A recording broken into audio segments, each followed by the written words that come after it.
individually. Please understand public comment portions of our agenda are not structured as question and answer sessions, but are offered as opportunities to share your thoughts with the board. The board and administration will respond to public comments to the extent possible, and any board responses to public comments will generally be addressed during board forum or committee reports. However, all comments are considered and will be investigated and addressed as appropriate. Please be courteous and mindful of the rights of others when speaking. Comments may not be abusive, obscene, threatening, or irrelevant. Please understand that students and employees have specific legal and privacy protections, and the board is not permitted to respond in public to comments about students and employees. Please also understand that the board will not be responsible for the content of comments made by members of the public. Members of the public are cautioned that they're speaking at their own risk and are personally directed statements they may make subject them to legal liability to the affected individuals.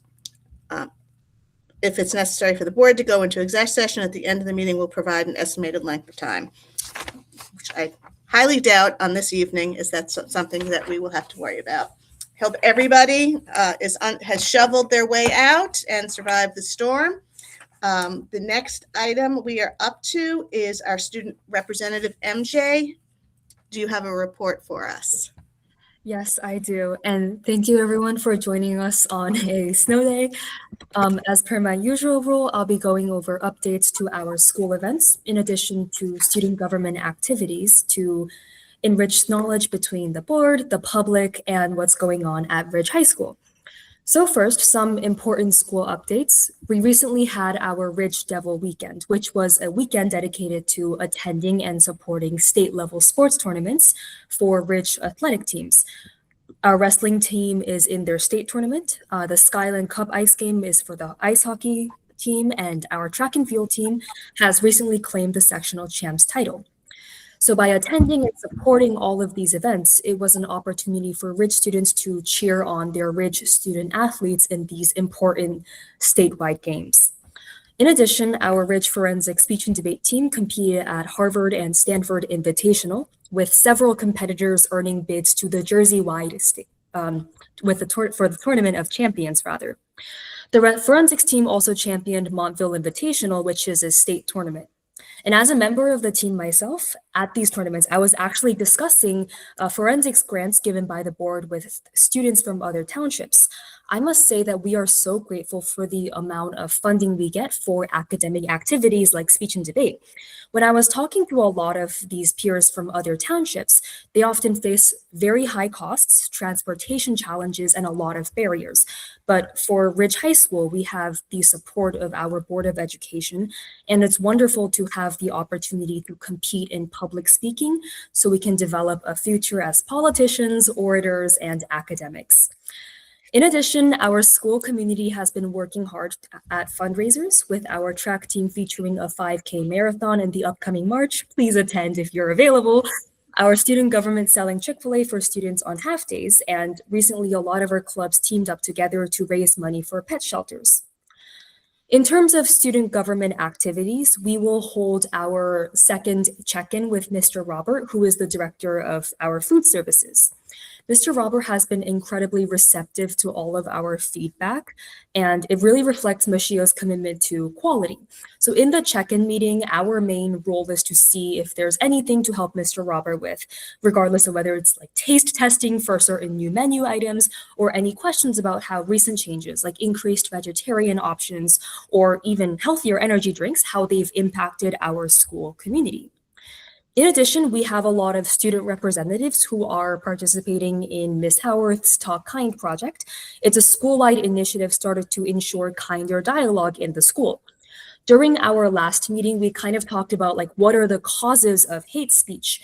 And we discussed how our Ridge High School community, we need more unity and school spirit events.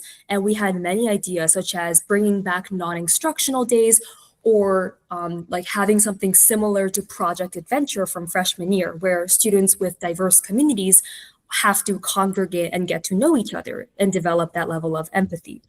So that was a really interesting opportunity to participate in that was sponsored by the administration.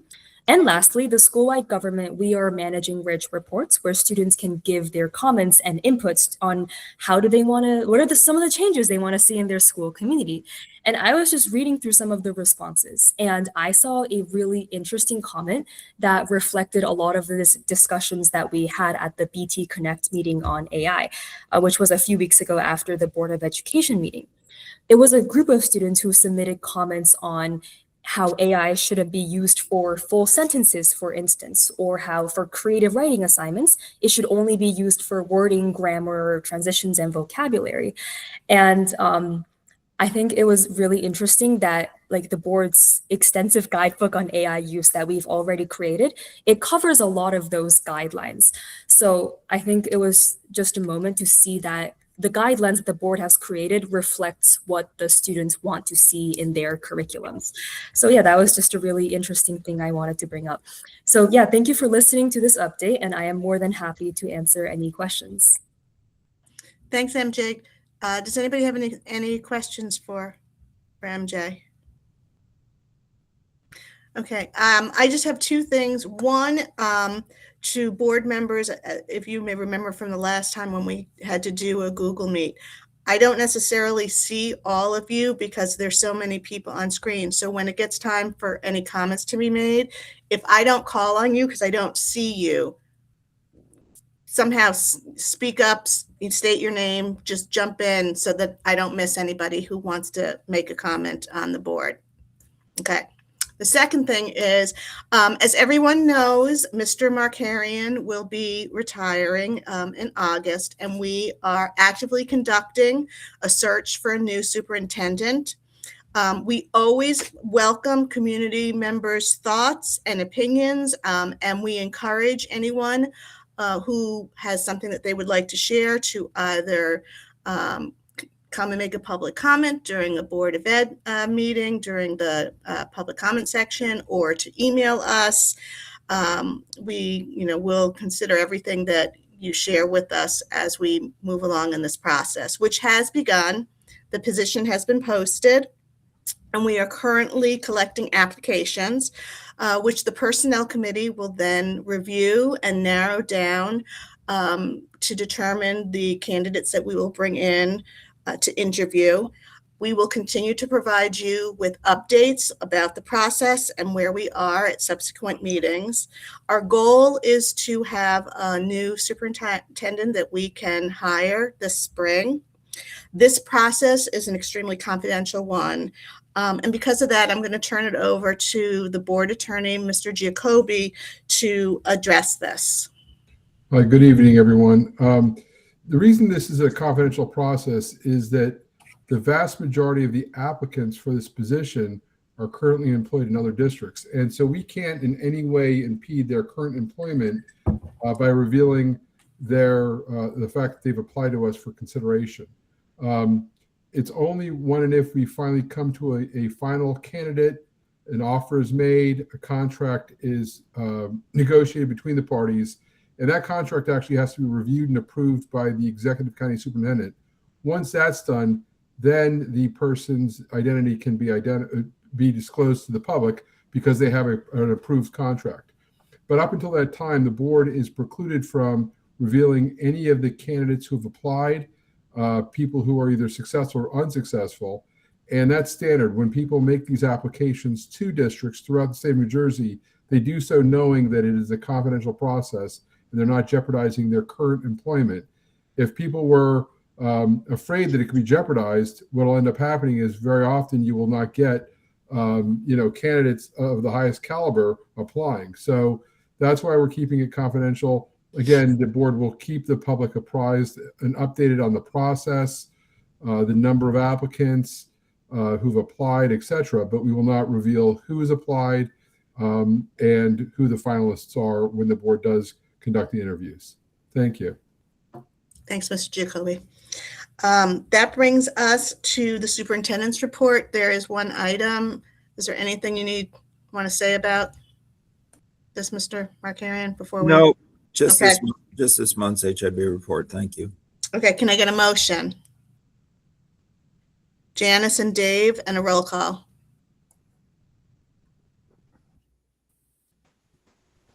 Ms. White, Yes. Dr. McCune, Yes. Mr. Molinari, Yes. Ms. Corrado, Yes. Mr. Shaw, Yes. Mr. Talbot, Yes. Mr. O'Malonic, Yes. Ms. Mohan, Yes. and Mr. Lefkowitz. Yes. Okay. That brings us to public comment on agenda items, and Ms. Fox will call on anybody who has their hand raised to make a public comment. We currently do not have anyone. Okay. Oh, hold on. Let's see. Michelle Yang.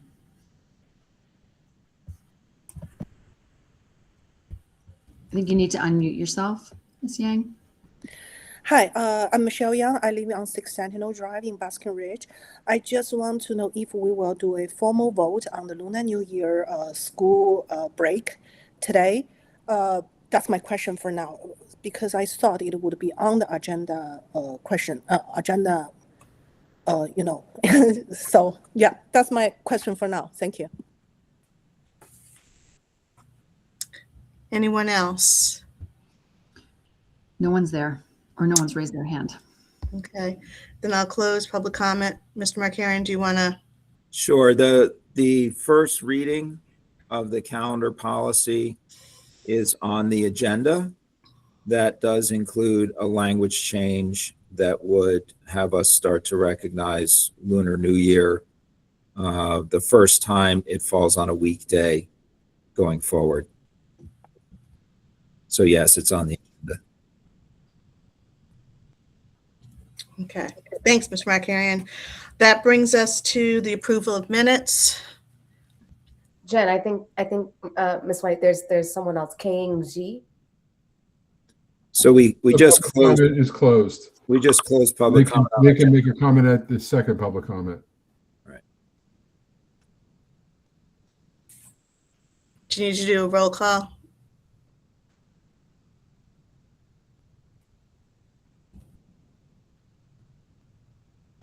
Did I miss the motion and the second? Motion. Can I get a motion? Mike and Smriti, and a roll call. Ms. White, Yes. Dr. McCune, Yes. Mr. Molinari, Yes. Ms. Corrado, Yes. Mr. Shaw, Yes. Mr. Talbot, Yes. Mr. O'Malonic, Yes. Ms. Mohan, Yes. and Mr. Lefkowitz. Yes. Okay, we're up to the finance. There are 13 items. There is not a report, but Mr. Shaw, are there some items that you want to highlight? Yep, just two items I would really wanted to highlight. So 2 donations. So just wanted to say thank you. One is from the Cedar Hill PTO.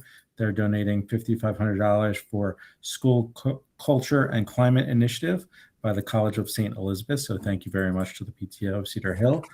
And then the next item is the Berners Township Law Enforcement Fund. They're giving donation of 6 emergency rescue lockers, valuing $10,900. This is for use by the police department, and it's for all 6 schools. So each school will get a locker. So just want to thank them for these donations. And that's it. Can I get a motion? Janice and Brett, and a roll call.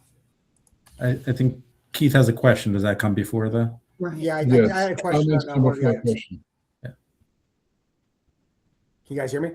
Yep. Go ahead, Keith. Oh, yeah. Okay. So it was on regarding item number 5. I just wanted to clarify. So that $5,500 donation, that's for a portion of the program, which actually is set to run for 3 years, and the donation is going to be every year for 3 years, matching the district's contribution as well. Is that correct? I think we were talking about this a bit in finance on Friday. Yeah, Chris, I see you nodding. I don't know if you want to weigh in. yeah, Kristen, if you could share what you did at finance, that'd be Sure. great. Then. We only approve the contract 1 year at a time, but it is a 3-year project that 1 year at a time we will proceed in the same way. right? The board hasn't committed to any future years. I don't know that the PTO is committed, but they are in support of the initiative. So that would be what we would plan to have happen. But obviously you have to take it one budget year at a time. So we're not committing to the next 2 years, but that is the way it will unfold.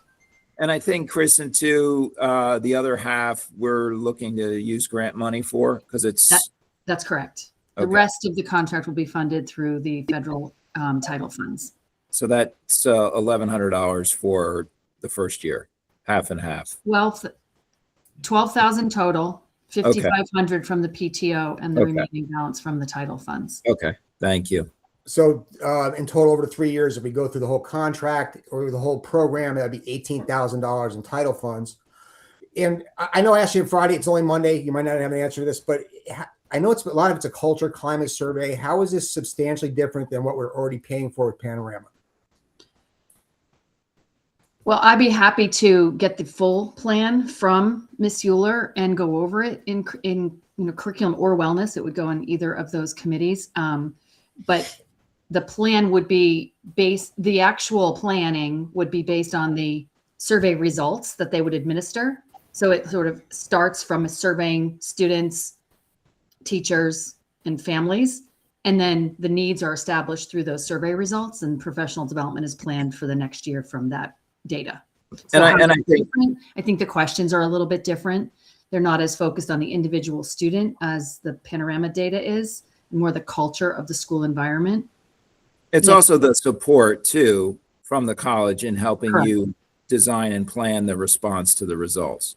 We don't have that when we do the surveys on our own. So this is also, because I was involved a number of years ago when they worked with WAMS and was there for part of the 3 years. And then they also have done this at Mount Prospect. Right. And I know Ms. Hosany spoke very highly of the work that came out of it. So working on the culture and climate with St. Elizabeth has been around for a very long time. And it has always been very well received as well in both of those buildings. So they were excited to expand it to Cedar Hill. Well, I mean, I'll support it since we're going to just commit for 1 year, and the Cedar Hill PTO has very generously offered to put up half. I would be very interested to see what results are going forward. Just on and I said this at finance on a philosophical basis. I'm very skeptical of consultants, and mainly because we have such a wealth of talent in this district. But I do feel that once we have a school or a building trained, we should be whenever possible employing a train to trainer model. So again, 1 year, I can get on board with that. And again, I'm not. It sounds like picayune money. $6,000, $12,000, $18,000. When we talk about $120 million budget.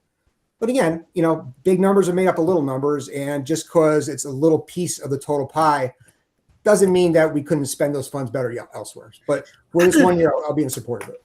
Yeah, and Also, just so you know, it's not something that you can do with Train the Trainer. I mean, it's very extensive, the surveys that they do and the reports that they put together.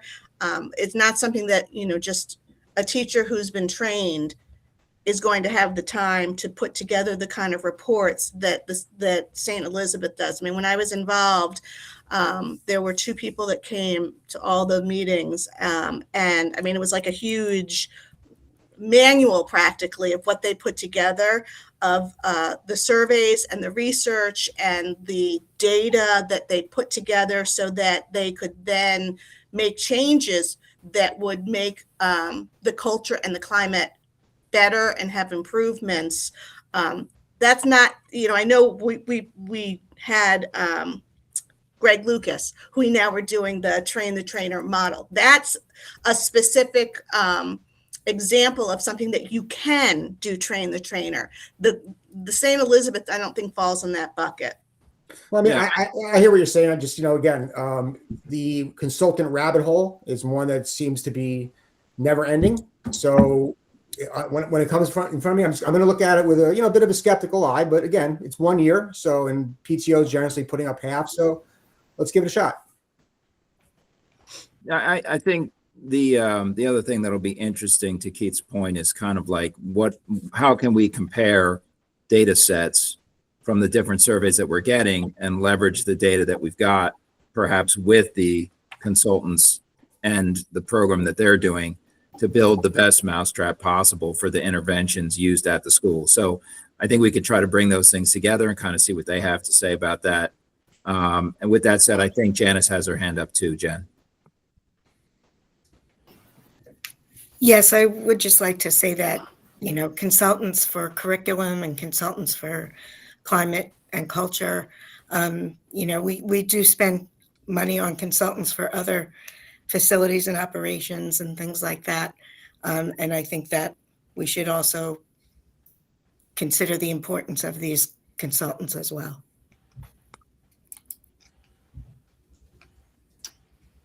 We have a wellness meeting this week, which is we get an opportunity for both Annan, Ms. Hudock, and Dr. Hosany to kind of share some of the details a little further with the board members. Anyone else have a comment, board members?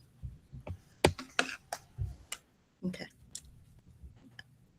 Now can I get a motion? Smriti, I think and Brett. we had. Did we do it already? No, And then we not got yet. interrupted? A while Did we ago. do the roll call? I can't even remember. Is Yeah. it the roll? It's a roll call. Ms. White, Yes. Dr. McCune, Yes. Mr. Molinari, Yes. Ms. Corrado, Yes. Mr. Shaw, Yes. Mr. Talbot, Yes. Mr. Omalanik, Yes. Ms. Mohan, Yes. and Mr. Lefkowitz. Yes. Okay, we're up to personnel. There is a report. Yeah, there is a But report, but there's really nothing that can be reported out publicly other than the fact that what you already talked about, how we've begun the superintendent search. Okay, so there are 9 items. May I have a motion? Keith and Dave, and roll call. Ms. White, Yes. Dr. McCune, Yes. Mr. Molinari, Yes. Ms. Corrado, Yes. Mr. Shaw, Yes. Mr. Talbot, Yes. Mr. Omalanik, Yes. Ms. Mohan, Yes. and Mr. Lefkowitz. Yes. Okay, we're up to policy, and there is a report. Mike? Yes. So the policy committee met on Thursday, February 12th, and a couple things we talked about was the guidelines for the use of the sound systems. And we just made it clear that students can operate the sound systems as long as school staff are present to supervise. So students cannot just do it by themselves. And for the school year calendar, we did look for the Lunar New Year and President's Day. The committee looked at where Lunar New Year falls, weekday versus weekend over the next 10 years. We revised the 2027-8 school calendar. We're not adding snow days, but we'll be adding extra days if needed at the end of the school year. Graduation is tentatively June 16th, but it's so early that we have certain days to be flexible with if, we have crazy snow. The Lunar New Year will be off Wednesday, January 26th. And for the 2028-29 school calendar, we started to discuss the details with the committee, hoping to have more information in March. And the revised calendars will be available for the Board of Ed approval this spring. And one of the things that we talked about with the AI plan, Mr. Markarian noted that one area of revision to the AI plan is to draw a lot more attention to the specific prohibition of using AI to create disparaging content, videos, images of classmates or staff. These revisions will be ready for the fall, and there's no changes for the second reading. So that is our report. Does anyone have any questions for Mike? Hi, MJ. Hi, could I just ask a quick question? So I know in the last Board of Ed meeting, when they were talking about Lunar New Year, I think they mentioned even on the years where it falls on weekends, they were wondering if we could just have it on just written on the calendar, even if it falls on weekends, because I think a large part of it was just the written recognition of it that also mattered. So that was just a question I had. I mean, that's something we could talk about, but I don't think we put other holidays on We the. don't. We've talked about it in the past, and I think there was a little mixed opinion whether it would be confusing if they were listed, and Yeah. someone thought maybe it was on the Friday or the Monday. Like if it was on the calendar, people might get mixed up and think there was a day off, because there's a lot of times where other holidays also fall on the weekend, and so then people might get confused. I think that's why we didn't do it. Can I get a motion? Yeah. Can I ask a quick question? Yeah. Okay. No, we should No. wait for public comment regarding these questions. So public comment's closed right now. So if you have questions, could you please hold them until the second public comment? Thank you very much. Sure. Can I get a motion? Smriti, Janice, and a roll call. Ms. White, Yes. Dr. McCune, Yes. Mr. Molinari, Yes. Ms. Corrado, Yes. Mr. Shaw, Yes. Mr. Talbot, Yes. Mr. Omalani, Yes. Ms. Mohan, Yes. and Mr. Lefkowitz. Yes. Okay, we're up to curriculum and there is a report. Yes, the curriculum committee met on February 6th. The first discussion item was the cursive handwriting legislation. New legislation was passed and will be implemented by fall of 2027. Our district currently teaches handwriting in grades K to 3 using the Handwriting Without Tears program, and we will need to expand that to grades 4 and 5 per the new legislation. Teachers are eager for access to the program, resources, and would like to have training this spring if possible. Supervisors are working on that. There was a staff in-service on January 28th.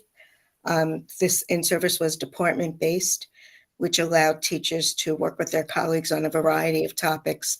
There is a number of topics outlined in the report, which is available on the BOE website. I will just highlight one or two. The English Language Arts and Social Studies teachers in grades 6 to 12 focused on information literacy and the role of AI in our programming. Teachers had a presentation by consultant Olga Polides, the state advocate lead and New Jersey chapter leader, Remedial Literacy Now, and the Education Advisory Council Alliance for Decision Education. The focus of the session was on the upcoming information literacy standards and how to integrate them within the existing curriculum.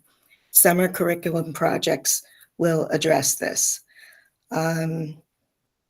Science teachers in grades 6 to 12 met to identify skill sets required in incorporating executive functioning and soft skills into their curriculum. And Quest teachers attended a virtual conference offered by the Renzulli Center at the University of Connecticut on the topic of artificial intelligence and creativity.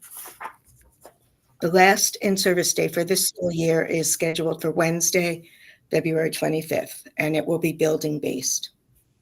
There's new legislation for grades 1 and 2. New Jersey requires schools to formally identify students who would benefit from gifted and talented programs starting K through 12th grade. Although we have been providing differentiated instruction for students in grades K to 2, we have not formally identified and notified parents and teachers. The district is now in the process of developing and sharing this criteria for students in grades 1 and 2, utilizing current assessment information, including our reading assessment scores and report card indicators in math and approaches to learning. Teachers and parents will receive notification of students who are in the top of their peer group on these assessments over the next few weeks. We also received the post-secondary report, part 1 of the report. Ms. Fox and Ms. Smith shared the results for the Ridge class of 2025, focusing on advanced placement, SAT, and ACT scores. Part 2 of this report, which focuses on post-secondary statistics, including college admissions process, trends, and decisions, as well as information on career education programs for the class of 25, will be provided at the February Wellness Committee meeting, and the report link will be provided then. Highlights from part 1 of the report include, with regard to advanced placement, our 30 AP courses are highly enrolled with fluctuations across specific courses. The number of students taking an exam in 2025 increased by 44, and the total number of AP exams increased by 35. The percentage of students enrolled in an AP course who took the exam increased from 91% to 97%. With regard to the SAT, in English-based reading and writing, 97% of Ridge students in 25 met the college readiness benchmark. That is up slightly from 95% in 24. In math, 88% of Ridge students in 25 met the benchmark, up slightly from 85% in 24. The average total score of Ridge students in 2025 was 1307. For New Jersey students, that score was 1061. In 24, the average total score for Ridge students was 1284. For New Jersey students, 1050. With regard to the ACT differs from the SAT in that it tests 4 content areas: English, math, reading, and science, although science is optional beginning this year. In English, 94% of the Ridge class of 25 test takers met the ACT benchmark. In math, 79%. In reading, 80%, and in science, 77%. The percentage of Ridge students who met the benchmark in all 4 was 64%. For students in New Jersey, that percentage was 52%. For the ACT average composite mean score, Ridge 25 students scored 27.0, down slightly from 24 at 27.7.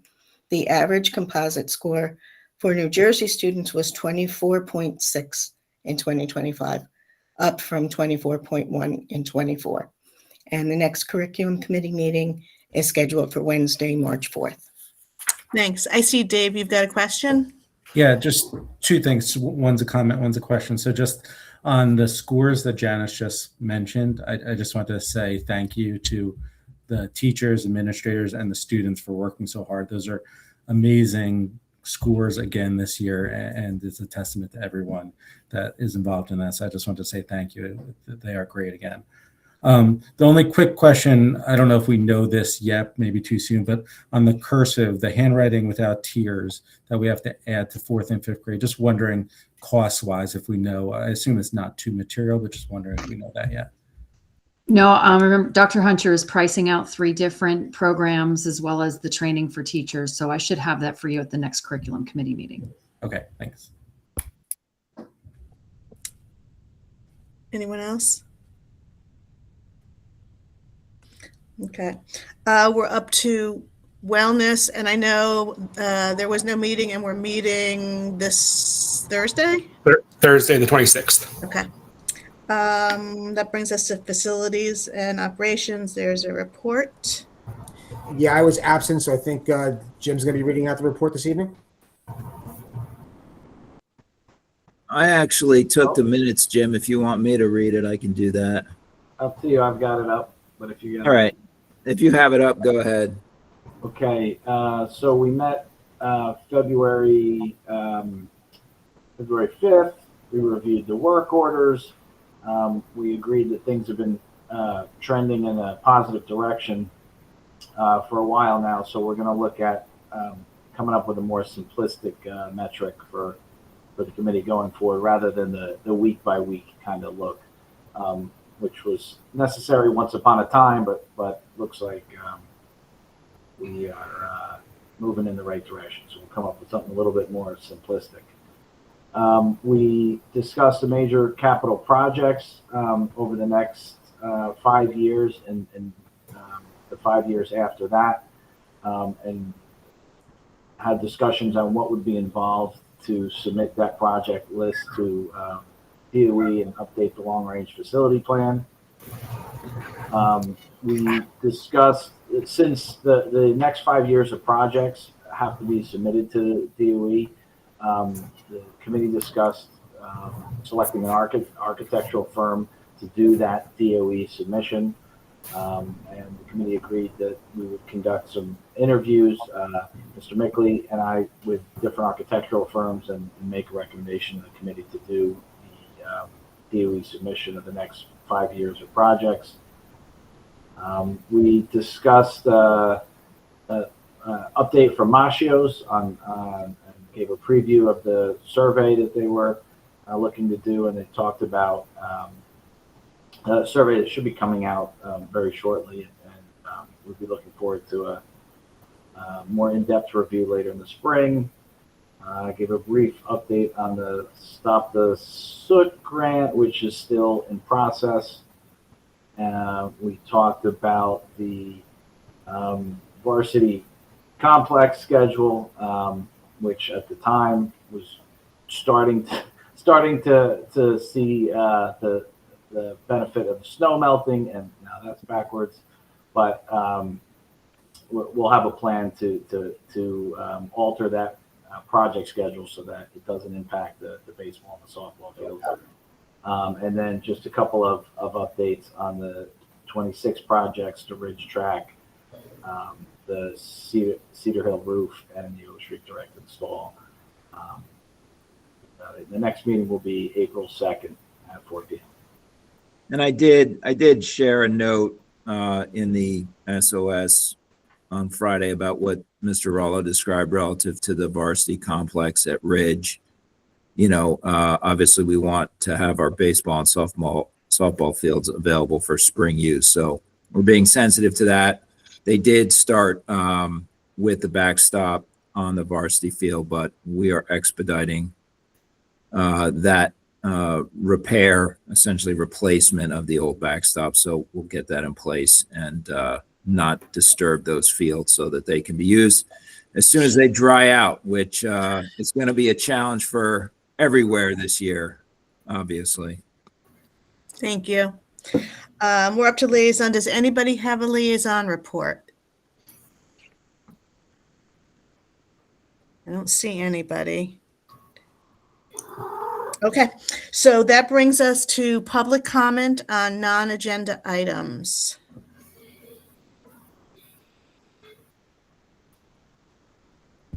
Okay, we have one hand up, Ms. Zhao. You can unmute, make your comment.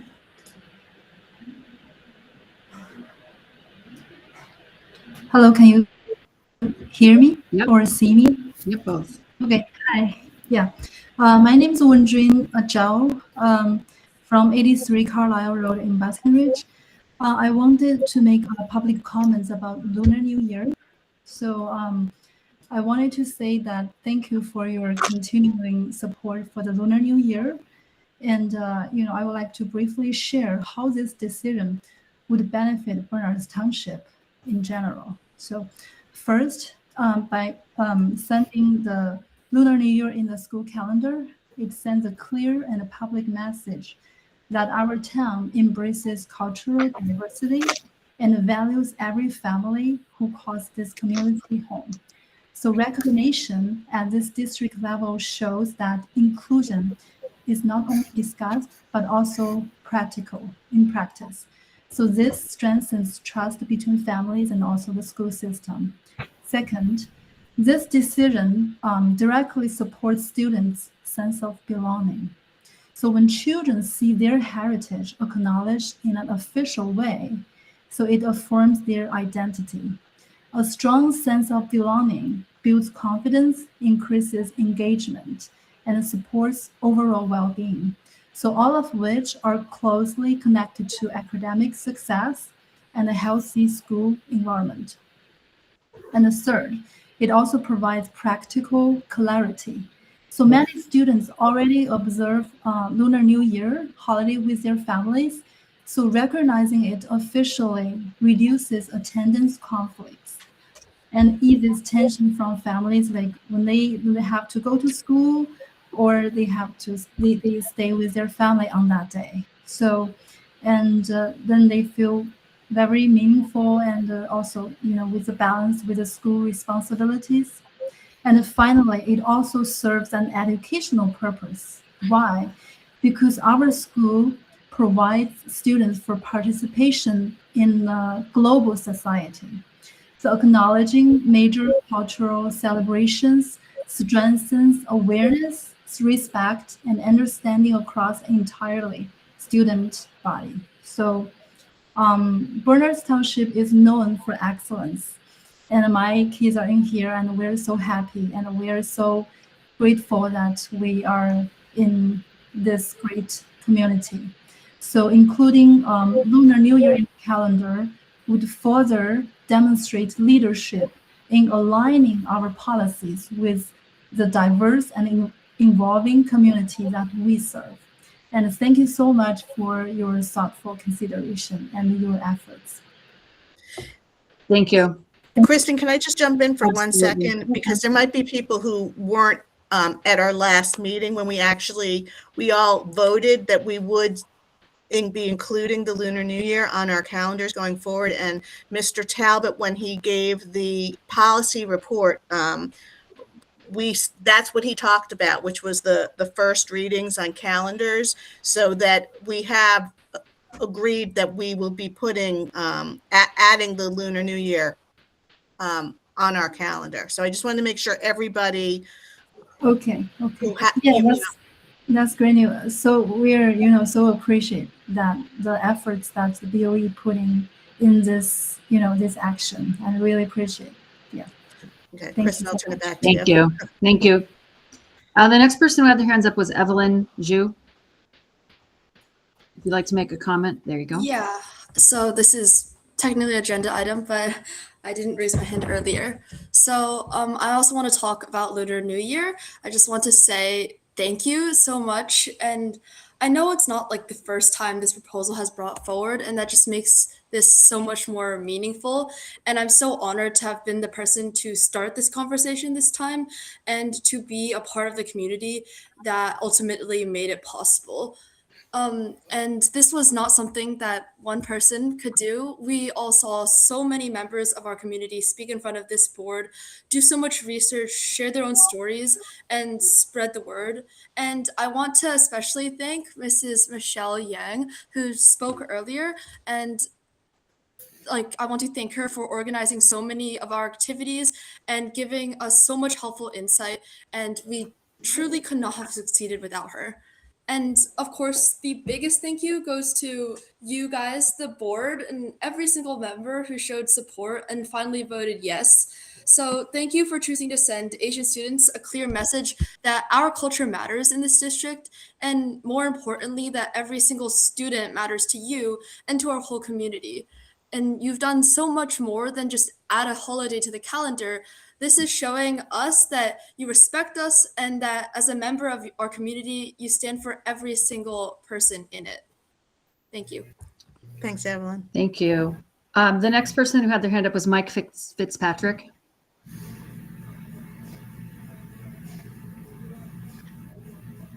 You're still muted, Mr. Fitzpatrick. Okay, I'm a little rusty on this. I retired from my job a few years ago, so I had to get reminded. No problem. So I'd like to thank the committee for the opportunity to speak tonight. My name is Mike Fitzpatrick, and I am the president of the Berners Township Law Enforcement Fund, or the organization that you accepted the donation of lockers from. Our organization is a 501c3. We are here to provide tools to the police department for several things, including public safety. And in conversations with the police department, with our township committee, with the Board of Education, we've all identified these lockers as something that could assist officers in protecting our most valuable asset, the children who are in our schools. These lockers that we have purchased are in use in many different districts in the state of New Jersey already. We saw this as a great opportunity for our donors to get involved and to express our support for everything that is taking place in the schools now to protect our children. These lockers contain equipment that the SLEOs and the police officers will incorporate into the training they do every year. So by the next time they do that, our goal is to have these lockers in place so they'll be able to train on those. So again, thank you all for accepting this donation. Thank you, Mr. Patrick. All right, the next person with their hand up was Kaying Ji. If I said that Hi, wrong. thank you. And thanks for the clarification earlier about the the policy committee's decision. And my name is Kenyin Shi. I residing at 61 Banana Lane. And I'm actually here tonight with my two children, Evelyn and Charlie. You just heard Evelyn spoke. I actually didn't know she was gonna talk tonight. So she actually said a lot of things that I wanted to say. I also want to just take this moment to express my thank you to the policy committee for reviewing this and to the entire Board of Education for this process that brought us to this moment. And I just want to share me as a parent, like what this journey meant for our family. I think initially this started last December 2025. When my daughter Evelyn first brought this idea up during a meeting, student government meeting with the board. And I didn't know that she was planning on that, but I knew that night she came home pretty discouraged because the initial responses that she heard was not supportive of in favor of this idea, and she wondered if her voice, a student's voice, would really make a difference, right? But she didn't give up. Neither did this community. So we know that over the course of the last 2 months, many community members have sent emails, they signed petitions, they spoke at the last two BOE meetings. They shared what this moment means for them. And at the January 26th meeting, both my kids Evelyn and Charlie were also there. And then Evelyn shared a story about her encounter she had with one of her fellow students a couple of years ago about Lunar New Year. And she said something that really resonated with me. She said that we shouldn't have to justify why our traditions matter. Right. So while we celebrate this decision, I know for the entire board members, this decision did not come lightly. There were some very valid concerns that were raised by several board members about the dates, the school ending day, where we draw the line, all real concerns. But at the same time, everybody also listened. The entire board weighed the challenges against the powerful truth, which is that a significant part of our student body. This is not just a cultural event. As you know, when parent Michelle Yan beautifully said, this is actually important to our soul. So tonight, I just wanted to say from my perspective, right, your decision meant something for my kids. They are learning something very invaluable. They are learning that the student's idea, when lifted by a community, can become real. And they're learning that our board can listen with respect and choose to be more inclusive. So I want to thank you for your leadership and for making this wonderful decision.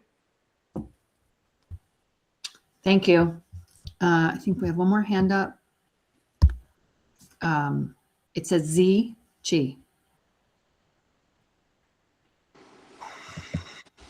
Good evening, members of the BOE, administrators, teachers, parents, and students. My name is Claire, and I live at 49 Patriot Hill Drive, Basking Ridge, and I am a 5th grader at Mount Prospect School. Thank you for approving adding Lunar New Year to our school calendar. This would make many students like me who celebrate this holiday feel included and important in our school community.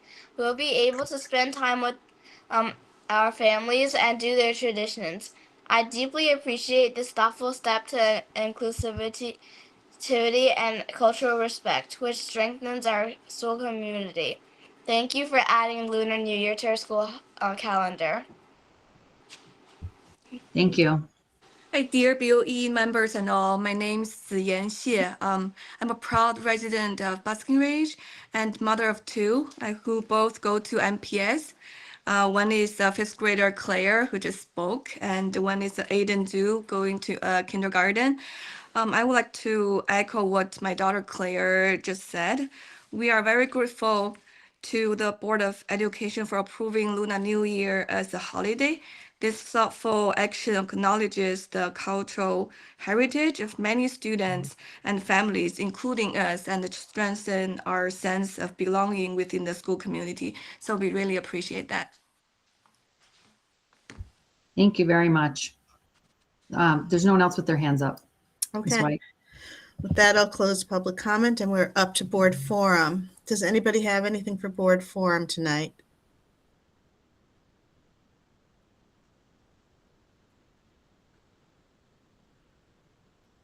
I don't see anything, so I just want to make sure that that's correct. Okay. So with that, I will get a motion to adjourn. Janice and Brett.